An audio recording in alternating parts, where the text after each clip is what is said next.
মেঘকন্যার গল্প পর্ব 12। টুনি, বিউটি পায়রা আর অন্য পাখিদের দুশ্চিন্তার গল্প তো আমরা আগেই শুনেছি। আর এখন তো যোগিকা, কণিকা, রূপকুমারী শালিক সহ এরা সবাই এখন দুশ্চিন্তা করছে বৃষ্টি নিয়ে, আর খুবই হতাশায় ভুগছে। রূপকুমারী শালিক তার মনের দুঃখী কষ্টের কথাগুলো তো কণিকাকে বলছিল, আর কণিকা সবটা শুনে রূপকুমারী শালিককে সান্ত্বনা দিয়ে টুনির কাছে যেতে বলে সবাইকে নিয়ে। তখন কণিকাকে রূপকুমারী শালিক বলে, ঠিক আছে কণিকা ভাবি, তুমি না হয় তাহলে আগেই চলে যাও টুনির ওখানে, আর আমি সবাইকে ডেকে নিয়ে আসছি।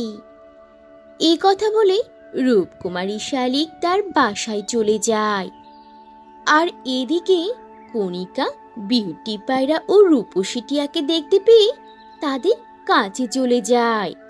আর তখন সে দেখতে পায় সেখানে দাঁড়িয়ে বিউটি পায়রা বলছে, হায় রে সৃষ্টিকর্তা, মাঠ ঘাট নদী নালা সবই তো শুকিয়ে গেছে, পুরো জমির মাঠ খা খা করছে, আর কারো কারো ফসল তো রোদে পুড়ে ছাই হয়ে যাচ্ছে, আর আমাদের বীজ রোপণ করার পর থেকে তো এখনো এক ফোঁটাও বৃষ্টি হলো না।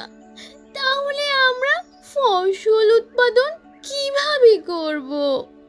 আর এভাবে চলতে থাকলে তো আমাদের না খেয়ে মরতে হবে। সৃষ্টিকর্তা, আপনি আমাদের সাহায্য করুন, আপনি আমাদের জন্য দয়া করে একটু বৃষ্টি দিন। আপনি বৃষ্টি না দিলে আমরা কিভাবে ফসল ফলাবো? কি করব আমরা? একটু দয়া করুন, সাহায্য করুন। বিউটি এভাবে সৃষ্টিকর্তার কাছে অনুরোধ করতে থাকে। আমার তো মনে হচ্ছে এখন পশু পাখিদের এই দুর্দিন কেটে যেতে পারে, কারণ পশু পাখিরা এখন তো আল্লাহর কাছে সাহায্য চাইছে, আর আল্লাহর কাছে সাহায্য চেয়ে কেউ কখনোই নিরাশ হয় না।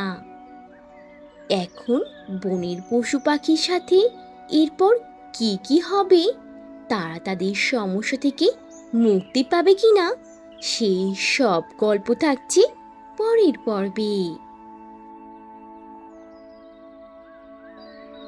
তো বন্ধুরা, এই ছিল আজকের গল্প। গল্পটি থেকে কি শিক্ষা পেলে তা অবশ্যই কমেন্ট করে জানাবে, আর ভালো লেগে থাকলে একটা লাইক করে দেবে। আর এখনো যদি চ্যানেলটি সাবস্ক্রাইব না করে থাকো, তাহলে এখনই লাল রঙের বাটনটি চেপে চ্যানেলটিকে সাবস্ক্রাইব করে দাও, আর অল দিয়ে নোটিফিকেশন প্রেস করে রাখো। তাহলে বন্ধুরা, আজ এখানেই শেষ করছি। আবার দেখা হবে নতুন কোনো ভিডিওতে, নতুন কোনো গল্প নিয়ে। সে পর্যন্ত তোমরা সবাই ভালো থাকবে আর নিজেদের প্রতি খেয়াল রাখবে। আল্লাহ হাফিজ।